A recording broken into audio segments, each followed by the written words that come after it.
तीक्ष्ण नजर, वेगवान बातम्या, जनतेच्या प्रत्येक प्रश्नावर गरुडाची नजर. आपण पाहत आहात गरुड लाईव्ह 24. नमस्कार. भंडारा जिल्ह्यातील लाखांदूर येथे मध्यवर्ती प्रशासकीय इमारतीचा लोकार्पण सोहळा उत्साहात पार पडला. या कार्यक्रमाचे उद्घाटन माननीय नामदार चंद्रशेखर बावनकुळे यांच्या हस्ते करण्यात आले. सुमारे 22 कोटी रुपयांच्या निधीतून उभारलेली ही आधुनिक इमारत ग्रीन बिल्डिंग संकल्पनेवर आधारित असून नागरिकांसाठी एक मोठा दिलासा ठरणार आहे. या इमारतीमुळे आता नागरिकांना वेगवेगळ्या शासकीय कार्यालयांमध्ये फिरावं लागणार नाही. एकाच छताखाली सर्व सेवा उपलब्ध होणार असल्यामुळे वेळ आणि श्रम दोन्हीची बचत होणार आहे. यावेळी बोलताना माननीय नामदार बावनकुळे यांनी प्रशासनाला स्पष्ट संदेश दिला.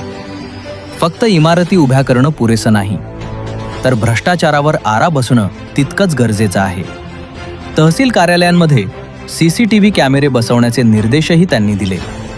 तसेच नागरिकांना पारदर्शक आणि जलद सेवा देण्यावर भर देण्यात येणार असल्याचंही त्यांनी सांगितले.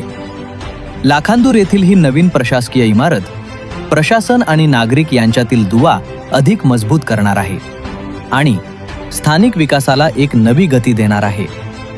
गरुड लाईव्ह 24 साठी हा विशेष रिपोर्ट